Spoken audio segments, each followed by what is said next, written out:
now we proceed to technical session 3, which is the last technical session of this FDP. So our resource person is Mr. Ravi Roshan, who is currently serving as manager, control and instrumentation at Damodar Valley Corporation. We welcome you, sir. Mr. Ravi Roshan is a power sector professional with over 14 years of experience, leading C&I maintenance, commissioning, renovation, and upgradation activities in coal-based thermal power plants. His expertise extends to DCS and PLC systems, plant automation, EPC tendering, bid evaluation, contract administration, and digitalization of procurement overflows. His research and professional interest include clean energy transition, power sector reforms, AI application in utilities, sustainability governance, and digital assets management. He has presented several technical papers and case studies at national and international conferences, contributing to knowledge sharing and practical innovation. So we are glad to have him with us. Sir, we request you to kindly share, kindly take over the session. Yeah, thank you, Bhomik sir. So, good evening to all the participants who are here, and very sincere thanks to Professor PC Bhomik sir and NID Durgapur for conducting this particular seminar and giving opportunity from the industry to give their insights and put their views on the latest trends or the challenges that are being faced by us in our daily routine, and what the current trends are being developed to mitigate those risks and challenges that we are facing. So I would look forward to this discussion as an interactive session, and will keep and request all participants to keep it as interactive as it can be, and I'm open to all for any kind of questions. And if some questions remains unanswered from me, then I'll try to get back from my network and will let you the correct or the most accurate answer if I'm not possible to answer it in this session. So I'll just start my presentation and I'll be sharing my screen with you.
Am I audible? Yes, Roshan, you are audible. Sorry, I was just got disconnected due to some permission to my system.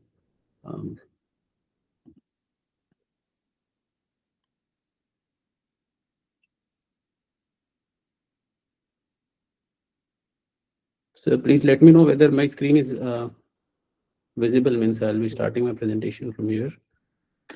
Yes, sir. It is visible. Visible. Thank you.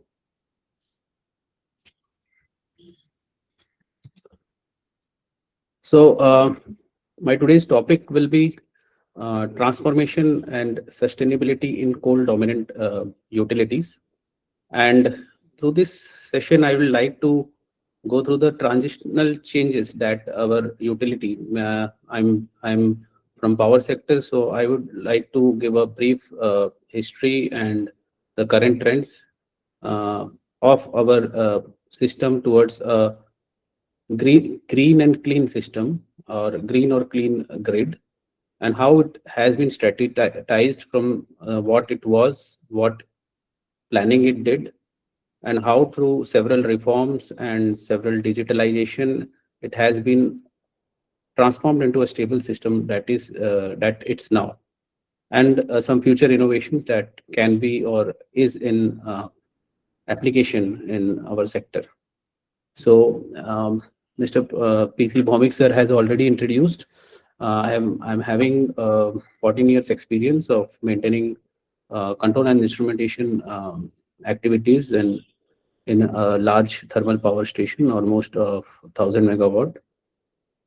So in my tenure, I have maintained instrumentations of related to turbine, related to ash handling plants, and mainly my expertise was in maintaining DCS and PLCs and implementing automations of those systems, or improving the processes that were running, optimization of the processes. From the last 1.5 year, I have been looking at contract section at DVC, and where I have been looking at tenders related to EPC, and also I have been doing this new kind of procurement, that is QCBS related procurements. I have been always have an alignment towards research. So basically, I have been giving presentations in IEEE forums and other opportunities that I am getting through national and international conferences. So today, my topic is how this transformation has begun for Indian power sectors. So before starting, we know that India is third largest energy generator all over the world.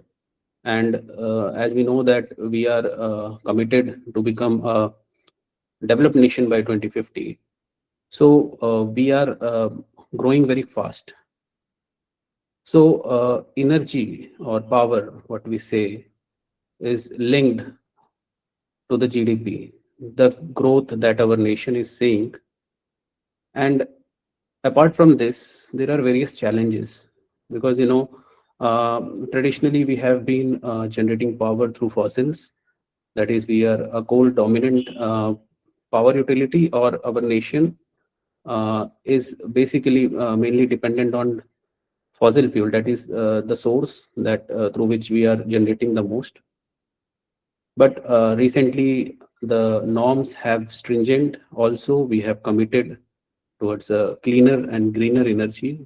So we have to reduce the pollutions, and we have to follow the norms. We have to transform our world into a one that will sustain in the longer run, because fossils have its own problem, because they emit a large emissions of like sulfur dioxide, nitrogen dioxide, which is a huge problem for the environment as well as for the human species or other species. So we are committed to turn our grid to a completely green grid in the nearby future.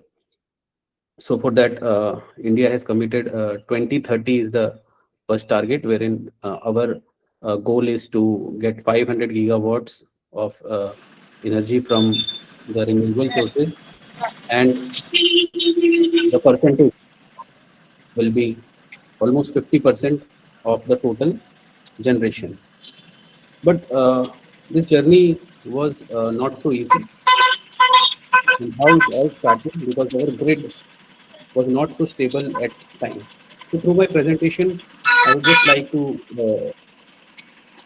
give a brief on how this happened and what were the challenges that we faced, we as a power utility and we as a power engineers, what were implemented.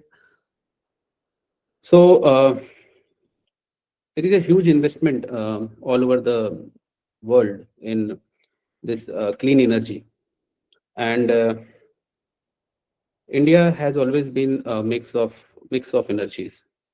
So this is the basically my presentation will be focused on what is power and demand scenario in India, how this reforms happened, post grid reforms happened after 2012, what were the applications that were implemented for having a stable and sustainable grid. So the challenges that I was talking about was like we are moving to transitional change, technological change from having this. So our industrial sector is contributing almost 30% of the GDP, and it's also responsible for 4% of total emission. So this has to be addressed so as to achieve the net zero goal. Just a minute. But various technological challenges are there. One is that the solar photovoltaic, the supply chain of this. We have been using almost totally around 20 in 2023-24. We can see that this was almost $7 billion were spent on this solar equipments, and nearly 63% of it was sourced from China. So we have a huge what we say opportunity in manufacturing of this PV, and not rely on the imports.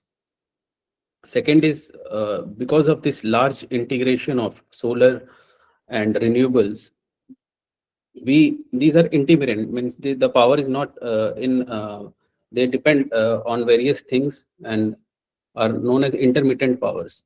So we have to look out for various sources where we can store these energies, we can use this energy. Power is something that still we can't say that we can store at that scale. So we have to use what we are generating. So there are several projects coming on battery storage and other things. However, what we are seeing that all these things are still not being manufactured in India. The majority of them are coming from the European or American market. So still this can be a challenge if we are going towards a developed nation. Thirdly, and the third challenge, that is grid modernization and energy storage. This one will be the topic of today that I will be covering, and is the green hydrogen infrastructure. Green hydrogen is one of the new concept that has developed because we will be generating and we have to consume. So I'll be having some slides that will brief on this infrastructure related to green hydrogen. So my presentation flow would be something like this. First of all, I would like to make the participants understand the role of energy in national development. Second, what is the demand? What is the supply? What is the relationship and how it's linked with our economic growth? The power scenario in India at present, how much power we are generating? What is our future goal in power sector? Third is a case study that how something happened in 2012 that led to several transformations, several strict reforms, some strict compliances that were made towards grid stability, so that I don't know whether we were ready for renewable or not, but in that run, we transformed ourselves, our grids transformed ourselves for integrating a large renewable source in it, renewable energy in our grid. Third is the steps. What steps were taken for this grid stability? How the integration of renewable is changing our grid to a green grid. The challenges now related to grid stability, how to mitigate the extra generation that we'll be seeing in the nearby future, because the power and demand curve is slowly matching itself, so excess generation has to be consumed. How these coal plants that are still the dominant one in our energy mix are now slowly transforming into a cleaner one. So what are the technologies that have been adopted? How this future and smart grid will look like, and the most interesting topic is the AI that is everywhere. So what can be, or what are the prospects of AI in power sustainability? So as I have already briefed that, yeah, energy has been a backbone of any development, any developed nation, because whenever a nation is developing, there is a huge amount of infrastructure that comes in, and for everything we need power. So power is the ultimate source. So if we look at the trend, any nation who is who is fully developed will show you that they are having a very strong network. They are having a strong sustainability in power sector. There is a direct correlation between energy availability and GDP growth, and we have seen that how India has been. Now we can say that the earlier, as compared to earlier, the power surges are not there, the cuts are have reduced. So how we have achieved that. Reliable electricity enables industrialization, manufacturing.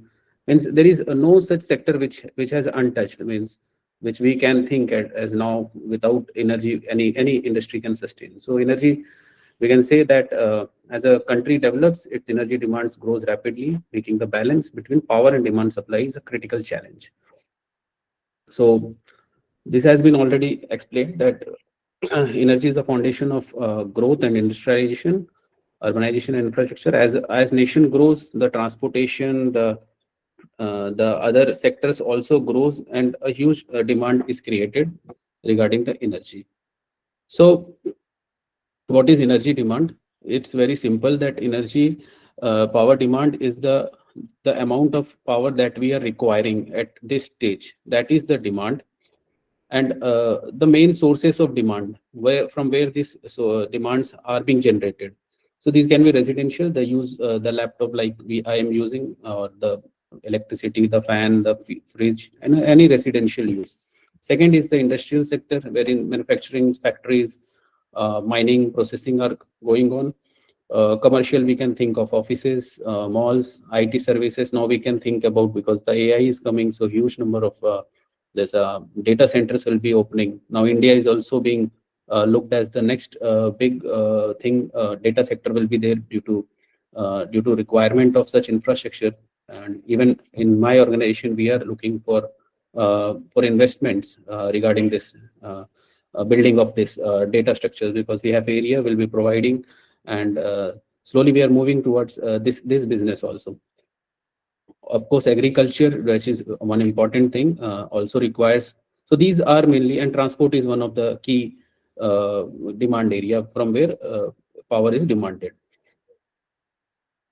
So based on the data that I have got through IEA, so we can see that basically most of the demand is from the industry, almost 40%, and 24% is residential. And as I was talking about, that with growing economy, and with India being towards Amrit Kal, and having a goal of achieving fully developed nation by 2050, industry sector is going to enlarge, and a huge power demand will be there. Energy supply means the sources from where energy is being produced. Major sources of energy is, if we speak of India, then thermal, that is coal based, is the major source of energy. Then we have hydropower plants, we have nuclear plants, we have renewable source which covers solar, winds, biomass, and other sources. So this is the current scenario of Indian power sector. So we are presently at 510.23 gigawatts. So out of which we can see that 246 gigawatt is being supplied from thermal sources, which includes coal, gas, diesel. Hydel contributes around 51 gigawatt of power, and renewable is at 203. So we can say that now renewable and thermal are neck to neck, and we have achieved 2030 goal that was in COP26, achieving 50% through renewable. So we are just on the verge of achieving that. So this is the percentage of total installed capacity based on the sources. This has been taken from this this source, that is the National Power Portal. This is the link which has been shared, which shows live track of what is being generated. This portal has been published by Government of India. So this gives in brief total capacity showing in real time what we are generating at this stage and from which source we are getting how much power.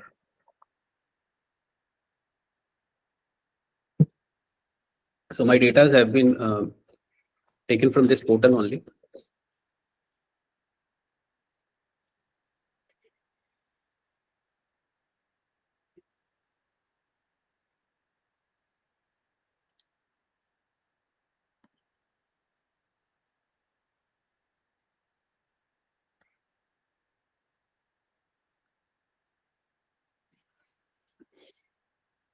So moving ahead.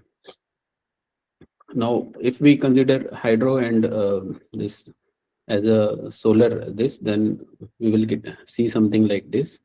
That in the renewable, we can see that almost 50% is contributed by solar power in India, and after that, by wind power is the second most renewable source that we are. Percentage wise, we can see that 52.6% is being contributed by solar. Large hydro has a contribution of 19 and wind is contributing around 21%. So moving ahead, as I was saying that there is some demand which is coming from industries or the other sources that we have defined, and supply which we are generating at different power stations through solar or through thermal. So this balance is to be kept there. So what measures this balance is the frequency. So in India, we are having a standard frequency of 50 Hertz. So this frequency is one of the parameter that gives real-time experience of what is the current phase, whether the demand is higher or whether the demand is on lower side. So in case the frequency is 50, that means demand and supply is at par, at balance. If the frequency increases from 50, that means that demand has lowered and we are supplying more. So in that cases, we have to reduce the supply. If frequency goes below 50, that means there is more demand and we have to achieve that demand by increasing the load at our different power stations. So this is very simple concept. So one of the parameter that defines the demand and balance, demand and supply balance is frequency. This frequency I have defined because it will be used in our later presentations, that how this was achieved, this balance was achieved and how it was in earlier stages. Now we are seeing at some scenario of how our energy, this demand and supply chain has been seen in the last say 2009-10 to 2003-4, 23-24. So we can see through this energy deficit percentage that it has been lowering down. That is, we at in 2009-10 we were almost 10.1% energy deficit, and at present we are around 2.2%. That means we are able to meet the supply demand. So demand and supply line is quite matching each other, and we are progressing in this. And peak load shows the maximum demand that was met. So it has also reduced in the current scenario. This is a data that is showing changes in demand related to other sources of energy in different countries. Like in US and European, we can see that coal has almost been not used for power generation in European and however, in India, China, South Asia, we are still having coal or thermal in our resources. So you can say that the global energy transition is not uniform. While developed economies are stabilizing demand, countries like India are simultaneously expanding energy access and decarbonization. So now these power were generated at a power station. How these are delivered to to the destinations that are the residents or the industries that we are talking about, or to the railways. So these are through a well-defined network. This network is known as electrical grid. So the role of this grid is to transmit electricity from the generating station to the consumer, and to maintain the real-time balance between supply and demand. So what we were talking about, the supply and demand. So based on the frequency, we know that how much is to be transferred to the consumer. The frequency shows us the real-time parameter. So we are working at different levels at generation station. Then the what we are generating is stepped up, and for transmission and for distribution, then again we have to step down the voltage levels. So this grid ensures that frequency is stable and the voltage is regulated. So if there is any disturbance at any one point, it can affect whole of the interconnected systems. So as of now, electricity cannot be stored economically at a grid scale. So we have to manage this in a real time. That is, what we are generating has to be consumed instantaneously. There is no scope for large storage at this time. So this is a picture of the grid. The generation stations through large network of transmission lines and distribution network are supplying the power to the industries and commercial buildings and other sources of consumptions. So what we were talking was the demand and supply has to be matched. And what I have talked about, that single parameter that we are looking for here is frequency. So we have to give immediate grid response whenever there is a mismatch in the frequency. Now, just for this case study, we will look at this picture.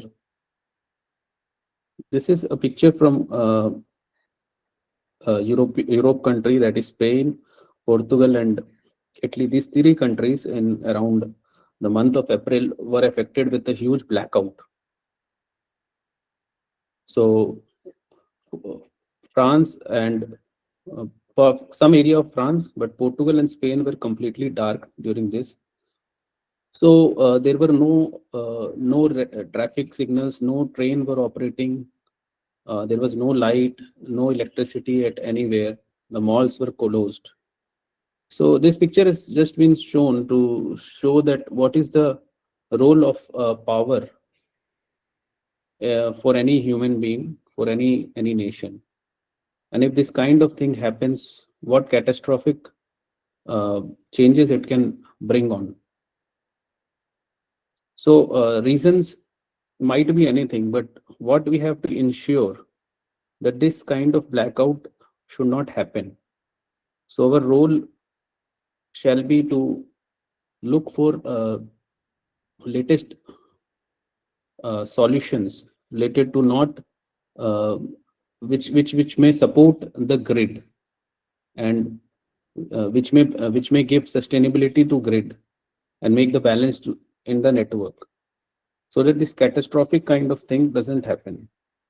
So what we can say at this stage, whether India can face this kind of thing anywhere in the future, or we have taken some steps for assuring that these kind of blackout will not happen. So for this, I will just take the story backward in around 2012. So this case is from the backdrops of uh, 2012. If you all remember, it was in the month of August, where back to back 2 days, uh, northern and eastern part of India were completely blackout, and this was very much very much a catalytic kind of thing. Because of this one incident, several things happened, and that too, reforms took place, that we can assure that now in the coming years or coming current situation, these kind of blackouts will not happen in our nation. So if we see this, there were several reasons for this blackout. As I was saying that uh, there is a demand and there is a supply which is to be met, and which is being seen or which is being monitored through one parameter, that is frequency. So if we see what was the root cause analysis of this blackout in 2012, it was that there were no strict reforms or strict penalty mechanism for the generator or for the consumer. The states were not obeying the rules or the guidelines. They were overdrawing it many times, and the generators that are supposed to meet the deficit power, they were kept. The governor were blocked at generator. Governor, by means of governor, we mean that the system, the mechanism which senses this change in frequency and respond by increasing the load or decreasing the load. So at that time, because of lack of the clarity, uh, generators were not obeying to this frequency changes. Secondly, reforms were not linked to any penalty schemes. So there were cases where some states were overdrawing or over injecting. So this is the pattern. This is the pattern of frequency that I have got from 98 to 15. So we can see these patches. So you can see that earlier the patches were almost into 52.5 hertz to 48.5 hertz. So this was very what we say a wide band kind of thing. For a stable grid, what we want is this should be nearby 50 only. So as we see that afterwards the things have started to improve, but still there were large patches around 49.5, 49 point, below 49 and above 51. So slowly we started to strict the mechanism. The Indian grid show a large number of reforms. The weakness systematics were there, as I've said, that grid was one of the thing was fragmented. That there were almost 5 grids, unlike today's one grid. So these grids have been unified, and one grid is being operated now. Entire nation, there were 5 grids like northern, southern, central, eastern, west. So these 5 grids were there. There was lack of real-time data visibility. There was the enforcement. There were laws. There were operational guidelines how to react during these kind of frequency fluctuations, but those were not reinforced. So frequency, we can say, was highly unstable, and generators were undisciplined, we can say, and the frequency was ranging from around 48.5 to 50.5 hertz. So whenever this frequency starts falling out, there is a situation where there is a condition which may cascade this effect and ultimately leads to blackout due to tripping of a large number of generators. So what happened was that we started to have a scheduled interchange. There was some set mechanism that was implemented for penalizing to the generating station in case they are over injecting or overdrawing or are deviating from the scheduled generation.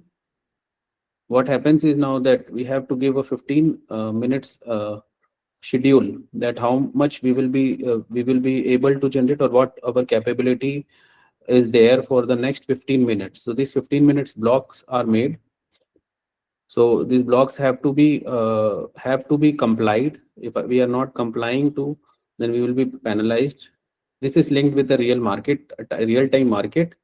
Now even after this, this is quite older. Now we have also changed this regulations have changed in latest IGC 2023. So a day ahead mechanism has also been introduced. So that I'm not covering in this slide. The slide that I have practically what we have practically implemented, or we have seen that we will be covering.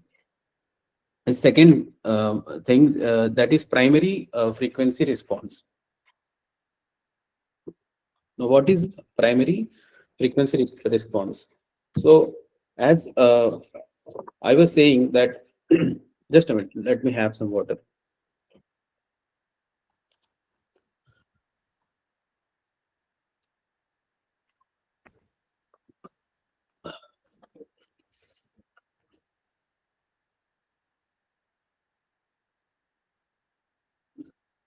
Yeah. So, actually, what we saw, that commission was having this free governing mode of operation that was there in IGC 99.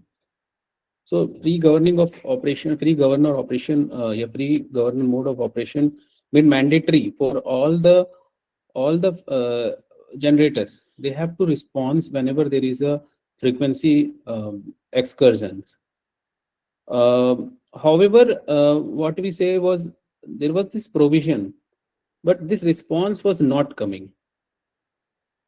This response was not coming, and therefore we what we saw was that the frequency was not being maintained in nearby 14. There was a huge amount of fluctuation. Now, what were the challenges? What were the challenges when it was studied that the challenges were because all the generators were having this feeling that if it might happen that other generators are not participating in this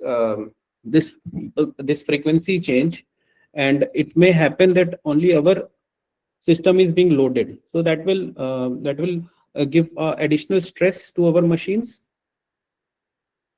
The natural free governor.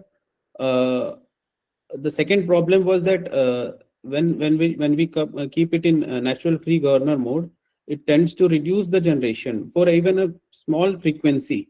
So that is not desired. The same was not desired because circumstances when frequency was well below a healthy system frequency of 50 hertz. So there was no kind of a ripple thing was there. So there were also chances because of a small frequency change, there can be a huge amount of control valve operation. So there will be a hunting. So these were the factors that were studied by the committee that was formed for this analysis.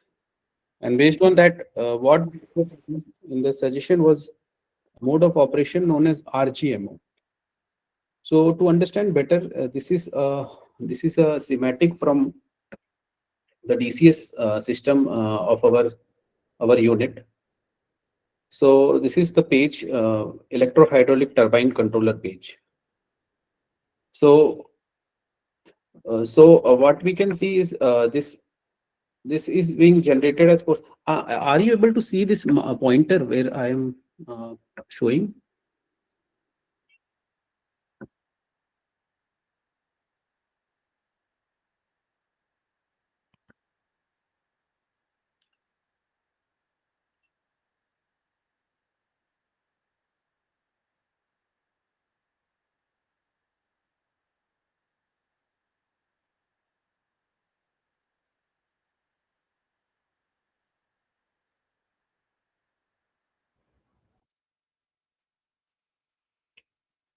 Am I audible? Yes, sir. Okay, okay. Are you able to see this pointer where I am pointing to? Because Sir, that could you would please change that to laser one so that it can be laser one. Just a minute, I'll have to check it.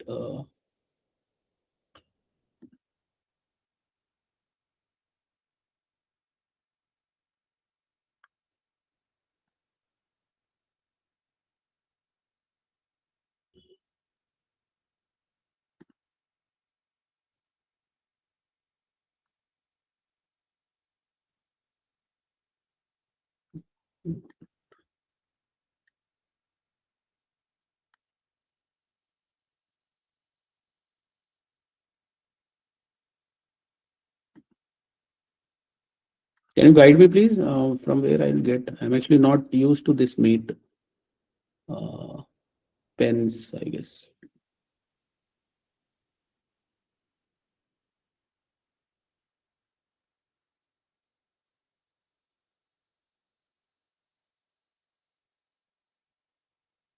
Sir, on that PPT itself, you can change that Okay, one. PPT itself. Just a minute. Right click and change the pointer option as laser. No, sir, in slides mode, sir. Slide. Slideshow mode. Just a minute.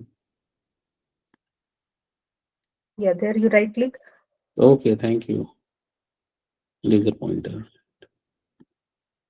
But it is not changed. The MacBook has some problem actually. Okay.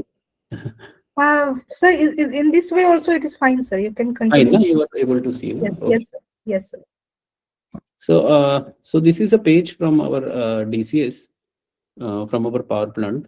So this is the page from we are controlling the generation. How we are doing this? These are the control valves. These green ones. These are the turbines, HPT turbine and IPT IPT turbine. So these turbines are controlled by these control valves. Control valves, what they do, then when we are opening this, it will lead the flow of steam. So based on the requirement, means if we have to balance the speed at 3000, so as to get the 50 hertz of frequency. So we have to maintain this speed. And based on this load, we what we do is, if the load is like our this one is a set point. So when the set point is given, this valve opens in and steam enters the turbine, and we have to maintain this output as the target, the set point. Apart from there, from this, there are several controllers are there that I will not explain in this presentation. So basically, this is in the simple way what we are generating and how we are controlling. So if there is any change in frequency, that we can see that here it is 50.05. If it's going below this, then this turbine, because all the generators are connected to the grid and are synchronized. So what should be the natural phenomena is that when this frequency falls in, these have to respond to it, and it has to maintain that balance. It has to maintain that frequency 50 hertz. But in RGMO that was suggested, we have restricted the band. We have given a ripple of say plus minus 0.3 hertz. That if the change in frequency is more than that, means plus minus 0.3 hertz, then only this generator will respond. So as we have said that generators The rules were there already. There were the rules, but these were not enforced in. So through this this reform, generators were apprehended that they should put their units on puts on their units on RGMO. Now, whenever there is a change in this ripple filter that I was saying of plus minus 0.03 hertz, they then it should, if it's within that ripple, it should ignore it, and there should be no load correction. So what it will do, it will prevent the load from hunting. So there are two types of, basically I'll just define that there were two types of turbine were there. One is KWU and Crafts Warfare Unit, and one is LMJ, that is the Russian machine. So India was having both kind of the turbines, and there was some challenges with LMJ. Those machines were having some problem during responding to these frequency changes. So what the committee recommended, that they gave suggestion that any unit in India which is more than 100 megawatt, in case of idle, if it's more than 10 megawatt, they should operate in FGMO or RGMO mode. Now this, what is actually this response means, when this response should come and why this response should be there. Whenever we see a huge fall in frequency, that means a large generator has get out of the grid, means there is some condition, or there was some condition that led to a huge change in load. So as we have spoken, that the change is reflected through a single parameter, that is frequency, that we are also monitoring here. We have in our system, and it will be same for all the power plants that are running in. So this frequency has changed. This single frequency will give indication that something has happened. And now we are the first, all the machines that are connected shall give this primary response. This is known as primary response, means the first line of defense in preventing the grid from collapse. And as this is the primary response, the challenge is that it should come within few minutes. That is, time frame that has been kept for this primary response is of the order of few seconds, that is 5 to 30 seconds. Means I have to sense, my machine has to sense this change in frequency, and I have to respond to this frequency as quickly as possible, and have to sustain this for at least 3 to 4 minutes. So what it will do, all the machines will try at the first stage to bring the grid back to the baseline, that is the 50 hertz. But it might not be the case. So if some larger load has a larger generator, or a huge say transmission network has got out. So the challenge was here to build some logics in the DCS to test it, whether these machines are giving this primary response or not when required. So a lot of analysis were done, and we were also complied to give during each instances, we have to give the response. This response was asked by the CRC or the RLDC, ERDC, that whether your machine has responded or not. And in case we are not responding to these changes, we can be penalized, or we can have to submit a justification why was it not, why has it not responded. So this was one of the strict and one of the reform that was complied after this regulation come in. So this prepared the grid towards a stable thing, that whenever there will be a change in frequency, you will have, your machine has to respond anyhow. And what amount you have to respond, that is the question. So you have to keep, if you are a 500 megawatt say plant, so you have to have 5% of this response has to be come from you, from your side. So 5% means at 500 megawatt, you have to give 525. But that depends how much. If you don't have to give 25 every time, that depends on the amount of frequency change. How much this frequency has given has changed. So 1%, I guess, is was there. So this was the first step. That's why we are calling it primary response. This is the first line of defense against any frequency fluctuation. Now, in the second stage, suppose a large amount of loads have gone. So if the load generation sees that large number of load has gone and the frequency is not improving. So through primary response, what we have done, we have the governor actions have bring out the frequency. We have given a support, initial support to the grid. However, if still this frequency is not get back to 50 hertz, there shall be a secondary response. The secondary control is, we can say, reserve that we are keeping in. It will come at later stage through automatic generation control, what we are saying it. So AGC is a centralized one. It is these logics for AGC is not developed in the DCS. So it's clear from now that clear from here that the primary response, it is in the logic, and the response is in the hand of the generator itself.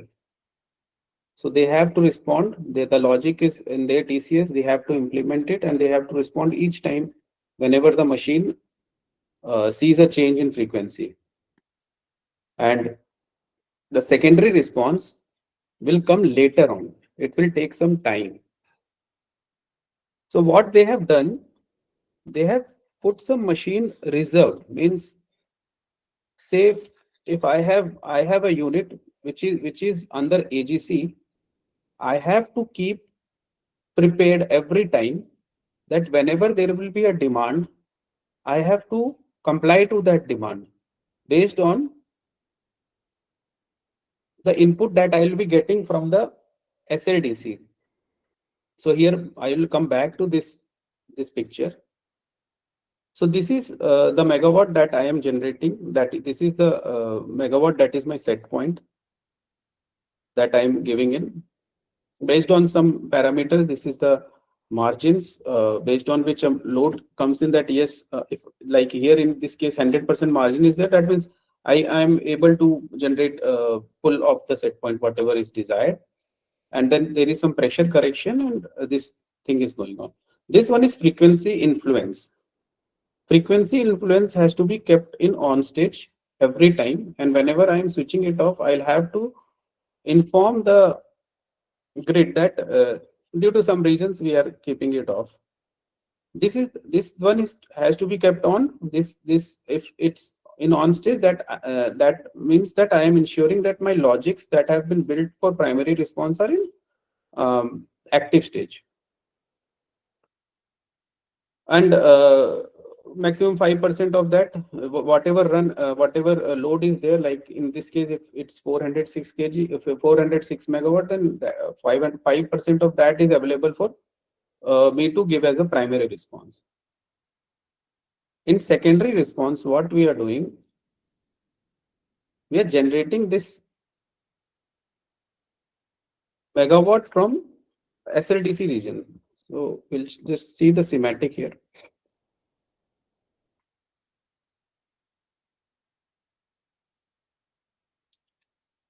So as we can see that this picture, this part is in the generating station.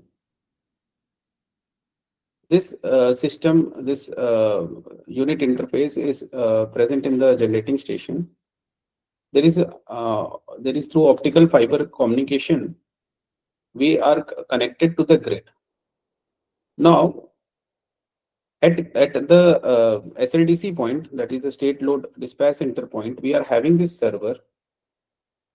What this server is doing, it's monitoring the two things. One is the frequency, second is the uh, incoming and actual net interchange and scheduled net interchange. So this is one of the formula that is kept for calculation of ACE, that is area control error. This error has to be kept at 0. If this tells the requirement of how much megawatt I am deficit. If it's negative, that means I have to bring out that much of megawatt to make my grid stable, and if it's positive, that means we have to cut out that much of power from the generating stations. But this communication is happening between SLDC, the dispatch center, and the generating station. Unlike the primary response, and in the primary response, the generating station itself is giving the response based on the frequency. But herein, this signal is being given by the state level dispatch center. So based on these formulas, we scale up, and a P delta is calculated. That gets added up in this megawatt. So my set point increases, and I have to give that response during such stages wherein a large generator gets out, or as we were saying that we are integrating a huge amount of renewables now in the system. The problem with the renewables are that they are intermittent. They are not at a very continuous stage. There is fluctuation in their generation. You can't rely on solar and wind. They are not available each time. So what they do is sometimes they give a huge amount of load, or they get out of the load. So the situation is a huge amount of load penetrating in the grid, or huge amount of grid load. If they are out of the service, then huge amount of load will cut out of this. So because of this reform, now we can say, because this primary control were made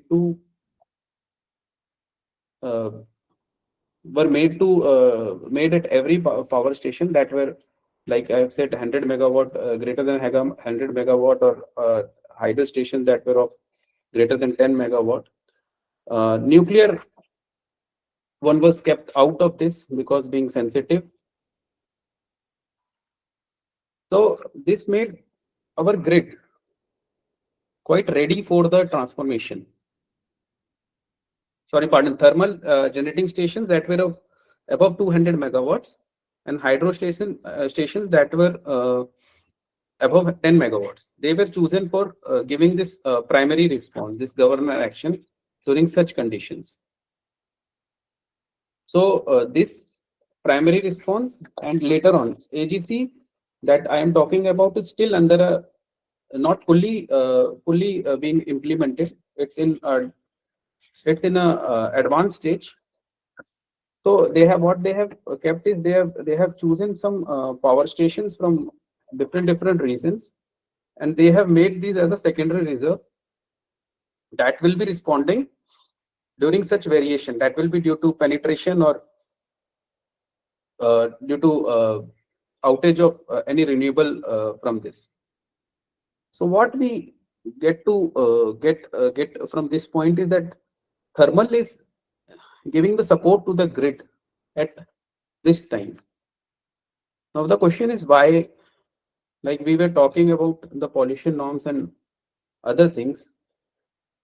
So why we are still not able to go full green? Because we started it later, and still in India the storage, because grid like storage, these are just in development stage.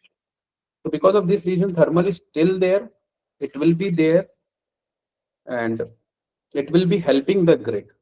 And the later stages, I will explain how those things related to pollutions have been tried to be mitigated or being lowered down through adoption of several technologies in thermal power stations. So through these slides, I have tried to explain that uh, there is a power demand scenario. There is a grid which is being uh, running on a parameter called frequency that displays you the balance at any stage. We can through frequency uh, analyze that whether the power generation is being done at more than demand, or we are generating lesser than what demand is there. This in the earlier case, what I explained in the 2012, that happened because of huge draw of power at one of the states, one of the line.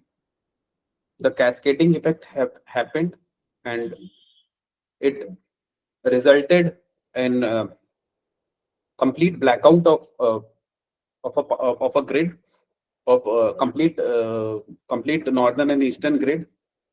And you can just imagine that how the situation can be in today's scenario if the power is out for almost 10-12 hours. No one can imagine that. They have to ensure as a nation who are going to develop by this, that these things should not happen. So these reforms were taken up, and to mitigate these fluctuations, our thermal power stations were adapted and were made tested to give response to each and every situation wherein there is a change in frequency. As I told earlier, that there are some problems with free governing mode, because in that a huge amount of fluctuation will be there. Whenever there will be a fluctuation, there will be a stress on the machine, because your valve will open and close. Also, the challenges that we saw, that why that thing was not there, because the machines, there was no trust kind of thing between the different generating stations, because there was no mechanism that was implemented, or penalty scheme that was implemented. So everyone was their own owner, and they were just assuming that because nobody will be participating during such changes, why my machine should compromise. That's why post this effects, the laws were stringent. Each and every machines were made to respond, that in such cases you have to respond, and we have to give reports each time some incidents of large frequency fluctuations happens, that whether my machine has responded or not. So this kind of report has to be given to the center. And afterwards, the second transformation what we saw is keeping some power. Means if I am a 500 megawatt plant, I have to keep my megawatt. Means I have been selected, or I have to volunteer that some of my power has to be kept as secondary reserves. This is as a development of for our preparation of our grid for the large integration of renewable that are being done now. As we have seen that our percentage in renewable has grown up to 38%. So these mechanisms helped us to bring our grid to a more stable form. These frequency fluctuations have gone down. Then there is also a concept of tertiary control. These tertiary controls comes in after around 15 minutes of time interval. This starts responding after 15 minutes of cycle. So these will be required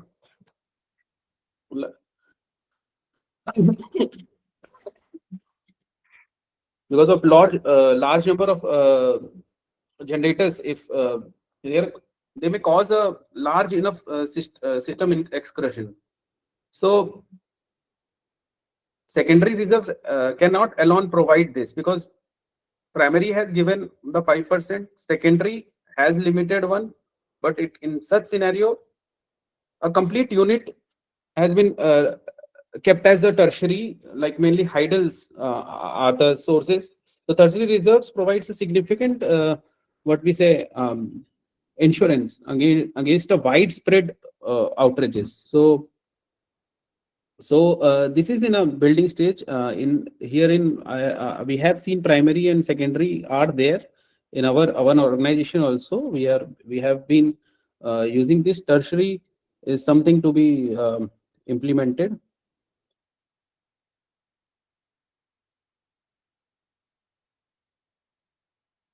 So we can say that all these three types of controls are essential part of any power system and for its smooth operation and balancing the aspects. So these three complements each other. Now moving on, these were the protocols that are being used at different AGC communications. So this has been explained by me during this discussion. It's same like there will be some signals that will be exchanged at SCADA and at the SLDC. So that will be checking out the line voltage, line frequency. There will be a program because when we are talking about SLDC, its purview is very big. It's looking at the complete grid. So a huge amount of data is there, and they are checking it in and generating that ACE controller. So ACE controller will be then generating a demand, and this demand will be distributed among all the secondary reserves. So in our case, like in my case, I'm showing MTPS unit 78. It was the pilot project that we were doing and was selected for the first phase of AGC. And uh, we from the SLDC end, we got to know that when to give the secondary response, and accordingly the signal was fed to our DCS. And those reserves means in this case what happens, we have to keep the load even if it's not desired to there are 8 mils in our boiler. Even if desired, if I am able to produce the megawatt with 5 mils, and I am at the end that if there is a requirement of additional power, I'll have to uh, took my 6 mil into operation for satisfying that power demand. If your unit is kept as in AGC, in such scenario, you have to keep the mill in operation. You can't take the risk of taking out the mill, because when there will be the demand from AGC side, you have to imply it, and in case you do not, then you can be penalized, and there will be incentive in case you are responding to this. So these schemes, what we want to say is, has made our transition from what our grid was like collapsed in 2012 to a very stable grid worldwide, what it's now. So these are the guidelines how we are transforming ourselves into a renewable grid. These are the agreements from the different summits that have happened towards net zero goal. So as I've explained that our aim was to meet 50% of energy requirement from renewable energy by 2030 and reduce our carbon intensity economy by 45% what it was in the year 2005. So what we are doing for this? Yes, what we are doing is we are leaping towards the renewable source. We have seen that there's huge amount of renewable that are being added through solar. So this is that India is now ranked 4th globally in renewable energy capacity, 4th in wind power, and 3rd in solar powers. India has a power capacity of more than what Japan has, and has now become the 3rd biggest solar energy producer. And India module manufacturing has also seen some rise in the last financial years. What I was explaining, that we were somehow still we are lagging in because of the supply chain, and uh, we have to rely more on the imports. And uh, because of this has given a portal or given an opportunity to the local manufacturers for developing and these modules herein. We have seen such missions. Government has also pushed the solar mission to such extent that we can see that it's being added in the last 5 or 6 years, we have seen a large transformation in our energy sectors where India has been, we can say that India is going towards more of solar. This, and India has the potential, has large potential for this solar generation. Even at DVC, we are being almost have targeted of around 2000 megawatt generation from the solar. We are going into both solar rooftops, as well as we are also investing uh, in floating solars that will be on our reservoirs that are there in various thermal plants. So we are using, and we are having various dams. So we are using those areas for installation of this floating solars. So the prospect is huge. We are committed towards this green energy goal, and towards we can see the changes what was there back. I have shown in my past slides that how India is now transitioning itself into a huge amount of percentages being now converted into this green grid. So this is the growth that I was talking about in renewable. We can see that from 58 what it was in 2010, now we are around 254 gigawatts of installed capacity in terms of renewable energy sources. Mainly our energy sources are mostly from solar or hydel and wind. These are the most contributing renewable energy sources. Now, the core challenges or operation challenges what we bring in is that balancing the grid, because renewable penetration, what it does is, because of the intermittency nature of it, it fluctuates the demand and the supply chain. So we have to ensure that our grid is stable. So what we say is real-time balancing has to be maintained.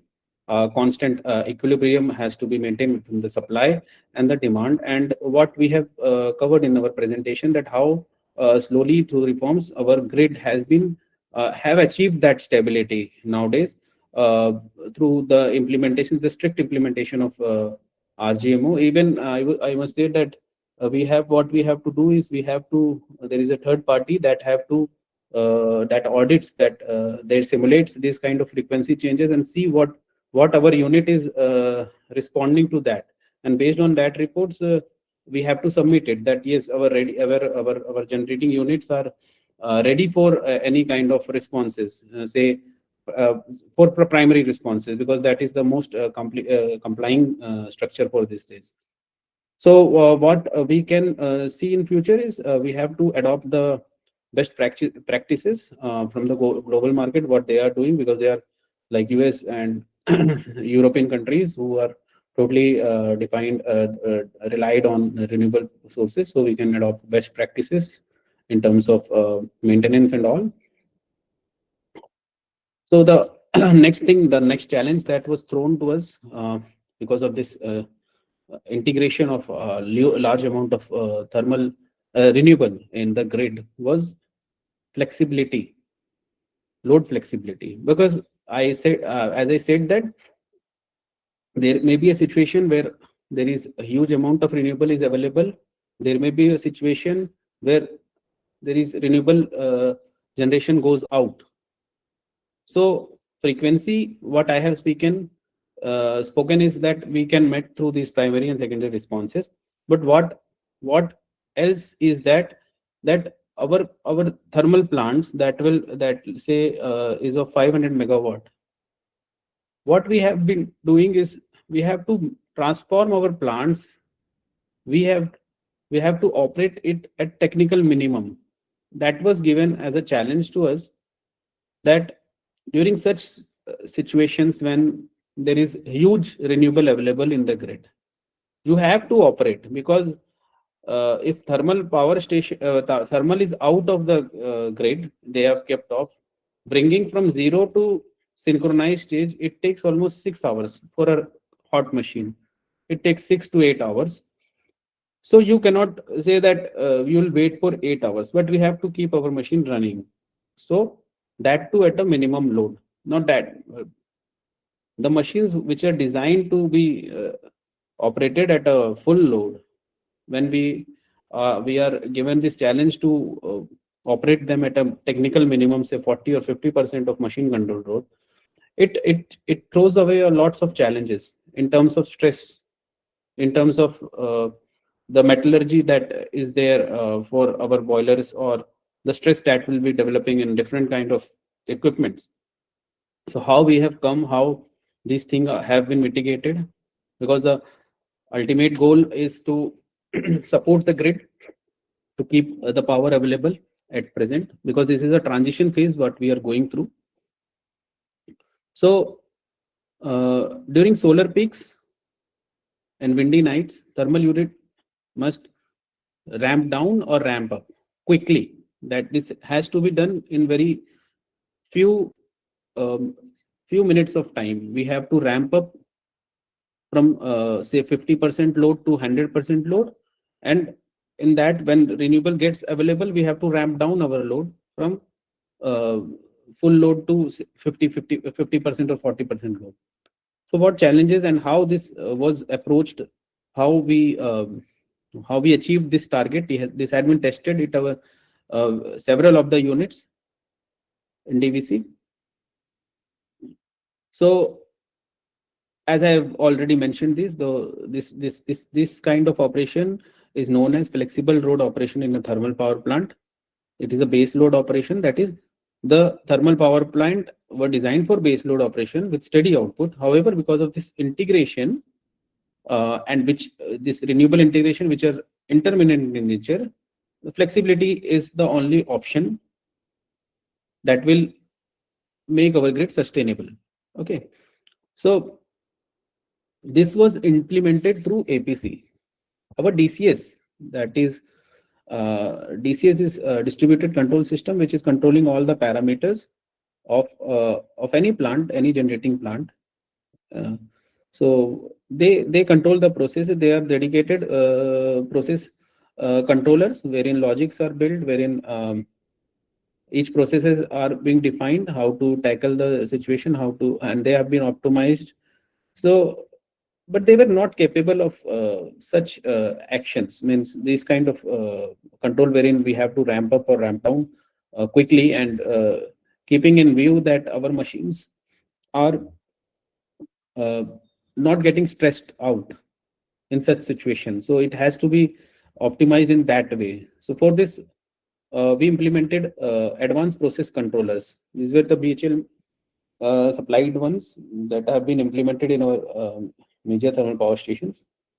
So why it was required, I have already explained that because of this renewable induced, this has created a situation wherein thermal have to be run at minimum load whenever the availability of renewable is there, and whenever uh, renewable goes out, you have to quickly support the grid by ramping up the load. What is APC? It is a model-based multivariable controls. It is a supervisory control over the DCS because it has a huge analytics. So it's taking all of the data. And based on some logics. I would not say that it's AI based, but it's something kind who is learning also based on some past conditions. So it learns, and there are situations that have been there. So we have to keep it updated. So in that situation, what will be the best scenario? It takes the decision, it gives the action back and the feedback to the DCS to react accordingly. So there were combustion managers application, there were manipulated variables which were integrated with the existing base loop. There were several temperature control loops that were implemented in this scope. And so by this, we successfully were able to achieve this minimum technical minimum of around 40% in the thermal power station. So various kind of multivariable points were tested so as to keep the balance between the supply of oxygen in the wind box, and to set the total airflow, total damper, because we are we are suddenly bringing a unit from say full load to 55 percentage or 40% of load in a quick time. So so as the machine does not develops any stress on even the parameters doesn't goes out, so that in such scenario the machine gets stripped. This takes control of all the parameters and accordingly gives the output. So I will not explain each process one by one. I'll just quickly move on to the next stage because I think I'm running out of time. So these I have explained that these APCs that were advanced process controller, it are being implemented in most of the thermal plants for handling this flexible operation. So we understand that we have to keep the grid stable. So first thing what we brought out was the strict compliances that machines should respond to any frequency change. In between, in parallel, we kept some reserves that will support the machines during huge load fluctuation. Then there were tertiary controls that will further support the grid, and with huge amount of renewable, I have to keep my thermal active because thermal will be the base load. So for such situation, I have made my thermal adapt to such situation where it will be running at technical minimum load, and in desired conditions, whenever desired, it will quickly ramp up and will support the grid. So we can say that our grid has been made stable, has been made secured and sustainable through these kind of applications that have been done. Apart from that, these also were implemented for because during thermal flexibility, as I explained, that huge amount of stress will be there in boiler and turbine. So we have to keep a monitoring system which will monitor each and every things related to metallurgy. So this boiler stress monitoring system has been there, BOSMON, which has been developed by BHEL, and it keeps eye on and keeps analyzing that what time the fatigues or if it's developing there, it will give an analysis regarding the increased thermal stress or fatigue accumulation, and accordingly we can take out our maintenance cycle, right? So this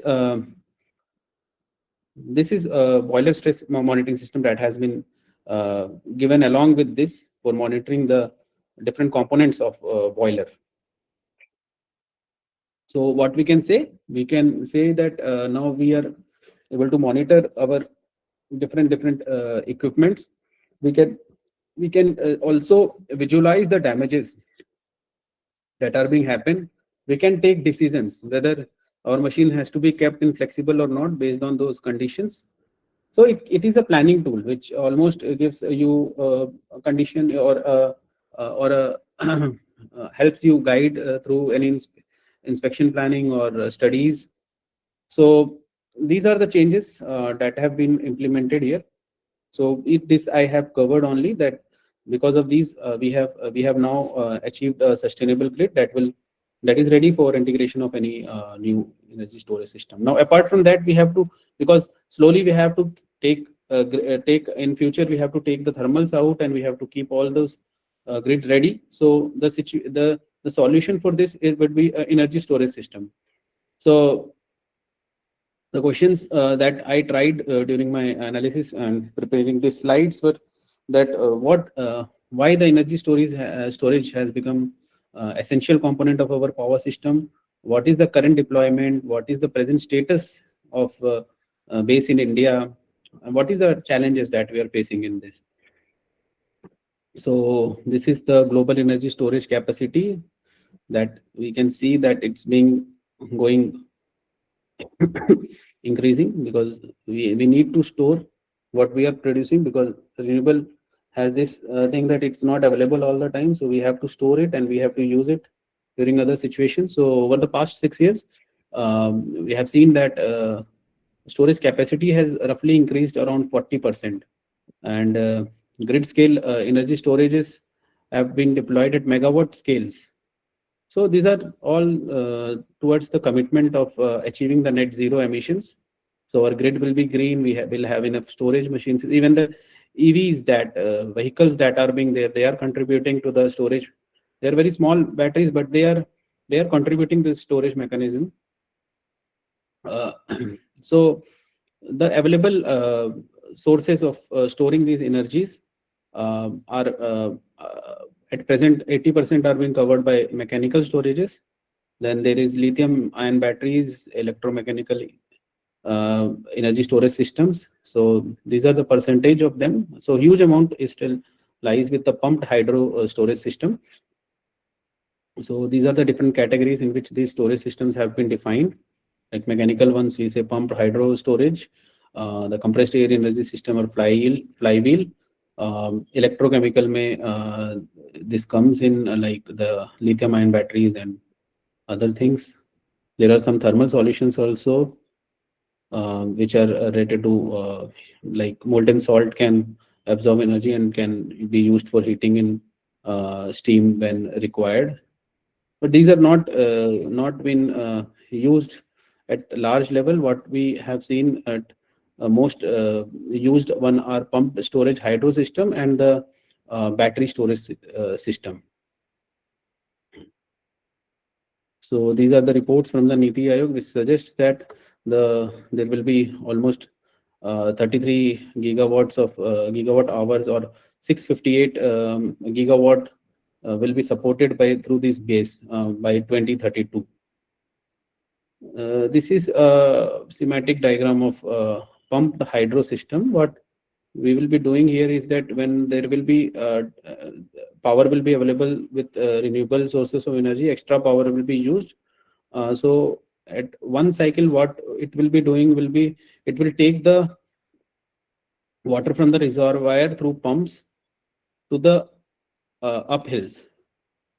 And when there will be demand of power, what it will do, it will then the water will be there, so it will be having some potential energy stored in it. And during the demand cycle, what it will do, it will release the water from the upper reservoir through this turbine will be moved and power will be generated. So this is a kind of a storing mechanism which can store a huge amount of energy. And these are being adopted in here also. There are huge potential. It's a very old principle, but it's not at larger scale due to some geo-economical kind of thing. It requires a huge amount of investment and huge amount of spaces. There are projects that are coming in. We are also in it. DVC at Lagu Pahar, we are investing in pumped hydro storage. So this is a huge amount of energy can be stored in this way. So during the surplus stage, we will take this water upside and will reserve it, and we will use it whenever there is a demand. Then a new concept that is being arised is green hydrogen applications. So green hydrogen can be used in various industries like steel, transports, and basically it can also be used in huge trucks in transport for used as a source of fuel.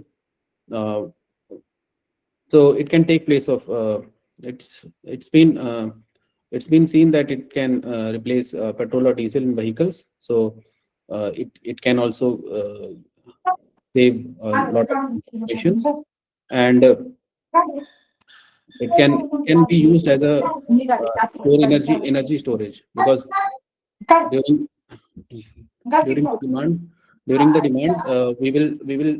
will save the energy, we will produce this. Now these are categorized into three kind: gray hydrogen, blue hydrogen, and green hydrogen. What we are being using here application will be green hydrogen. Gray hydrogen is the one wherein natural gas is being used and there is some emission of carbon dioxide.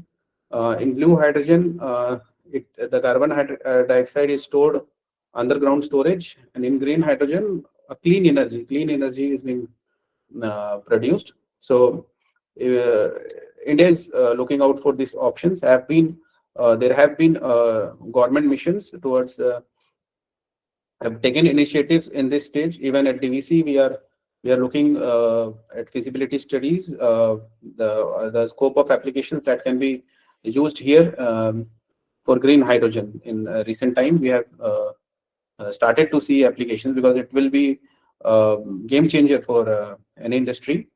So the potential is seen as it will be almost 10 times what it is now by 2050, and it will give a supplementary role to the batteries.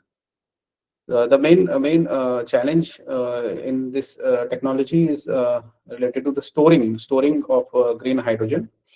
But with technology, we see we can achieve that also in nearby future. So this is the one thing that I found very attractive, that like in the EVs that we are using, which takes almost 90 minutes time for charging, FCEV fuel cells have this capacity of quick charges. Even in other nations, we have seen that huge trucks are being using this energy. So it's because of every application, like cost effectiveness and visibility. It's of great use. So as I was saying, that national hydrogen mission is already there, which is government is supporting such missions, and through this several projects are being coming up, which will make this happen. So these all are like the storage base what we were talking about, and this pump storage and this hydrogen. These are a kind of sources where energy can be stored, because in renewable, as I was speaking, that the main thing is that it will be available in surplus, or it might not be available. So in such situation, we have to keep reserves, and these are the potential sources where energy can be stored in huge amount, can be used. These are the projects that I was talking about that is in progress. At our DVC also, we have almost 350 megawatts of base, and 2000 megawatts of solar is coming up. Then we are looking for 1500 megawatt of pumped hydro storage. Apart from these things, which took us changes to our grid, from changing from unreliable and unsteady to a very stable grid and sustainable grid. The other challenge that was thrown to the thermal utilities was the emission norms. These norms strictened us, changed the designed parameters, like the SO2 and NO2. These two are found as a very highly dangerous emissions that are being done from an industry. So in our 500 megawatt, we were designed at 600 mg per Newton meter cube emission for sulfur dioxide, and for nitrogen also it was under 600. Now we were given challenge to reduce it to almost 100 of it. So what changes, what adopted was implementation of flue gas desulfurization plant. So it was installed in each and every unit of us. So it reduced the sulfur dioxide emission. For the nitrogen oxide, we changed the damper by adopting the DeNOx system. So it ensured that lesser nitrogen oxide is produced because of changing the flame into the overhead this. So these were the challenges that these were the total challenges as a thermal utility that we have seen in the last decade or so, and through various technology implementations, we have complied to all of them. And there are various scopes how any coal utility or any power generation utility will be changing to a greener one in the nearby future, has started adapting to those ones. Also related to water policies have been given in, and for this again changes have been made, and several systems have been installed so as to comply. I'm just going fastly through the slides because time is not permitting us. So So what is the scope? This is the most interesting chapter. So always artificial intelligence is the current hot cake now. So there are lots and lots of applications that are being there, because it can be used as a predictive maintenance tool, which can guide you, because I have seen that there are lots of analysis that will be done in the nearby future. Even what we are doing is that we are bringing on all the units data at one place. So data will be available at a single system. So what now we can do is we can analyze those data. We can compare similar plants, similar units at one go at one stage. So it will help us guide, help us make a model, so as to design a system which can predict. The maintenance should not be, like earlier days scheduled one. It should be like when it is required. It should not be you have to do it on a regular basis. So because of these implementations, because of centralization, because of availability of data at one place, these kind of analysis can happen. These analysis cannot happen at a system level, because the system is like limited to one unit only. So we have a huge potential of AI in thermal power stations, in power grids, and in other renewables also. So load forecasting can be seen as one of the applicability of AI in grids. So I think time is up. So I have finished it. So thank you all for listening to this presentation. With this, I end this, and thank you. And we can move to this question session. If anybody is having any questions, they can put it. Thank you, sir, for such a technical, rich session. So participants, if you have any questions, please be quick. No questions, madam. Thank you so much. Thank you, sir. If you don't have any question, other participants, if you have any question, please move ahead. Thank you, sir. Thank you.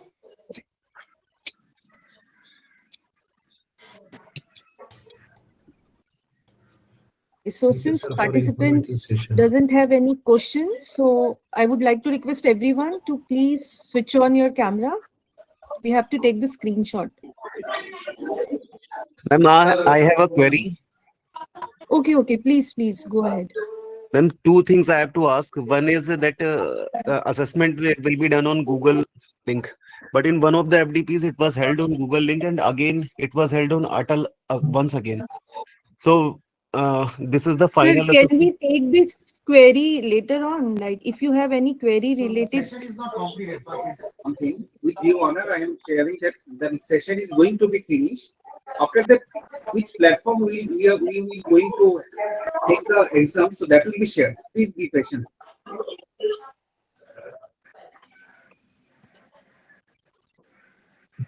So please switch on your cameras, all of you, so that we can take the screenshot, please.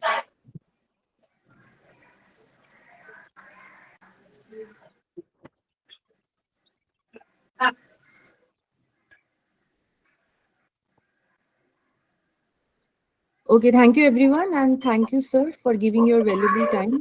Thank you so much. Hello, am I audible?